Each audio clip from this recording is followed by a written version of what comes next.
এটা আমি কোনোভাবেই মানতে চাই না, এটা আমি কোনোভাবেই মানতে পারতেছি না, কোনোভাবে মানা সম্ভবও না যে গিল সেট হয়ে গেছে, সেখানে শুভমান গিল রান আউট হয়ে যাবে। কারণ ভারতের অধিনায়ক শুভমান গিল এই মুহূর্তে যে ফর্মে আছে, এই ফর্মটাকে খুব কাজে লাগানো যেত এই টেস্টটাতে। সেখানে গিলের এমন রান আউট এবং রাহুলের এমন ক্লিন বোল্ড হওয়া অন্তত মেনে নেওয়া যায় না। গতকালকে খেলা শেষ করে বৃষ্টির জন্য তো খেলা বন্ধই ছিল, খেলা হয়ই নাই। সেখানে 29 ওভারে 85 রানে যখন ইন্ডিয়া 3টা উইকেট চলে গেছে, তখন কিন্তু আমি মনে করবো ইন্ডিয়ার মিডল অর্ডার পুরো ব্যর্থ। জায়সওয়াল, রাহুল এবং গিল, এই 3টা ব্যাটার আমার মনে হয় টেস্ট ক্রিকেটে এই মুহূর্তে সবচেয়ে ভয়ানক ব্যাটার। এবং এই 3টা ব্যাটার টেস্ট ক্রিকেটে এখন মনে হয় পুরো ডমিনেট করতেছে পুরো বিশ্বকে। যেখানে ইংল্যান্ডের সাথে 5টা সিরিজ খেলতেছে, ইন্ডিয়ার এই 3টা ব্যাটার কিন্তু খুব মানে টপ অর্ডার বলেন, মিডল অর্ডার বলেন, মানে প্রথম থেকে এরাই কিন্তু জুটিগুলোকে আটকায় রাখছে। সেইখানটায় এই 3 জনের আউট কোনোভাবেই মেনে নেওয়া যায় না। এবং এই 3 জনের যে উইকেট 3টা গেছে, সেই 3টা উইকেটও মেনে নেওয়া সম্ভব না। কারণ দেখেন টেস্ট ক্রিকেটে কী করে রান আউট হয়। গিল তো সেট ব্যাটসম্যান, গিলকে তো কোনোভাবেই থামানো যাচ্ছে না। সেইখানটায় যখন রান আউট হয়েছে, তখন ইংল্যান্ডের ক্যাপ্টেনের মুখে যে হাসি রে ভাই, এই হাসিটা আমার মনে হয় কোটি টাকা দিয়েও কেনা যাবে না। কারণ ইংল্যান্ড খুব ভালো করে জানে গিলের উইকেট কতটা গুরুত্বপূর্ণ। গিলকে যদি একবার ফেরানো যায়, ইন্ডিয়ার কিন্তু ব্যাটিংয়ের চাকা যেটা আছে সেটা কিন্তু অনেকটাই রানের চাকা কমে যাবে। এখন যে দায়িত্বভার সাই সুন্দর এবং এই যে কারণ নায়েরের উপর আছে, এরা দুজন কিন্তু আউট অফ ফর্ম। তারা কিন্তু তাদের নামের প্রতি সুবিচার করতে পারতেছে না। 5টা টেস্টেই তারা খেলছে, 5টা টেস্টেই তারা ব্যর্থ।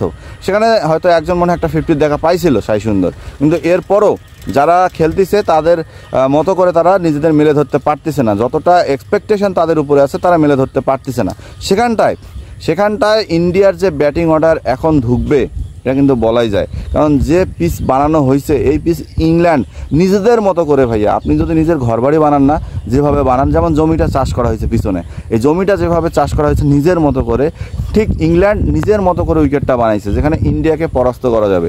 এবং সেইখানটায় ইন্ডিয়ার ব্যাটাররা এই উইকেটের শিকারী হয়ে গেছে। তবে উইকেট ভালো, এমন যে ডিফিকাল্ট উইকেট তা না, যে ধান ক্ষেত বানায় রাখছে ব্যাপারটা এমন না, বা দেখা যাচ্ছে ওখানে ভুট্টা বাড়ি বানায় রাখছে ব্যাপারটা এমন না।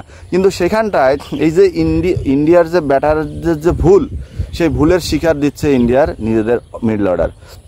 কালকে পরে ধারাভাষ্যকার আমাদের সুনীল গাভাস্কার পুরো বিরক্ত, গিল এবং এই যে আমাদের রাহুল আছে তাদের উপর বিরক্ত। কিন্তু তিনি বলতেছে টেস্ট ক্রিকেট, আমার অধৈর্য হওয়ার তো কিছু নাই, আমার তো স্টক মেকিং করার কিছু নাই, আমি ধীরে সুস্থে বুঝে শুনে খেলবো।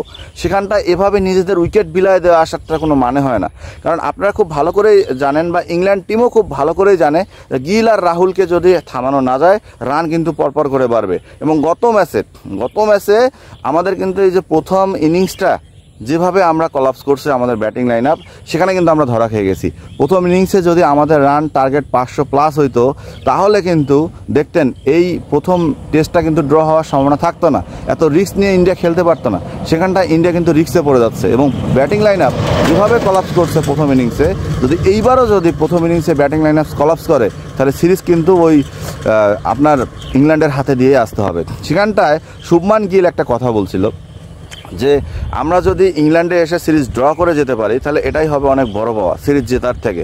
কারণটা হচ্ছে আমাদের টিমটা প্রতিটা প্লেয়ারই ইয়ং, 2-1 বাদ দিয়ে ইয়ং প্লেয়ারদের নিয়ে এসে ইংল্যান্ডের মাটিতে ইংল্যান্ডের সাথে কন্টেস্ট করে খেলা, এটা আসলেই বিশাল ব্যাপার। হ্যাঁ, আমি একমত, কিন্তু বলে একটা কথা আছে, কারণ হচ্ছে ইন্ডিয়া যতই ইয়ং বলেন, ইন্ডিয়ার প্রত্যেকটা প্লেয়ার 4 ডে ক্রিকেট খেলে এবং প্রত্যেকটা প্লেয়ার 5 ডে ক্রিকেটে অনেক অভ্যস্ত। সেখানে তাদেরকে অনেক ট্রফি খেলে, অনেক কঠোর পরিশ্রম করে ন্যাশনাল টিমে আসতে হয়, যার প্রুফ কিন্তু জায়সওয়াল।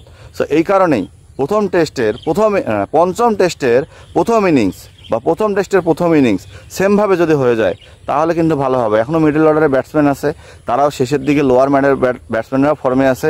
এখন যদি বৃষ্টি যদি আরও আতিথেয়তা জানায় এবং সেইখানটায় দ্বিতীয় দিনেও যদি বৃষ্টির আবির্ভাব থাকে, তাহলে মনে হয় ভালো হবে। কিন্তু যেভাবে হোক ম্যাচ জিততে হবে। যদি ম্যাচ ইন্ডিয়া জিততে না পারে, তাহলে কিন্তু ইংল্যান্ড সিরিজ জিতে নেবে। সো যেটা হবে ইন্ডিয়ার জন্য খুবই খারাপ একটা জিনিস, কারণ এটা কিন্তু টেস্ট চ্যাম্পিয়নশিপের অংশ, মাথায় রাখতে হবে। আর টেস্ট চ্যাম্পিয়নশিপে ফাইনাল ইন্ডিয়াকে খেলতে হবে। সো রান আউটে যারা দেখছেন তা সাবস্ক্রাইব করতে ভুলবেন।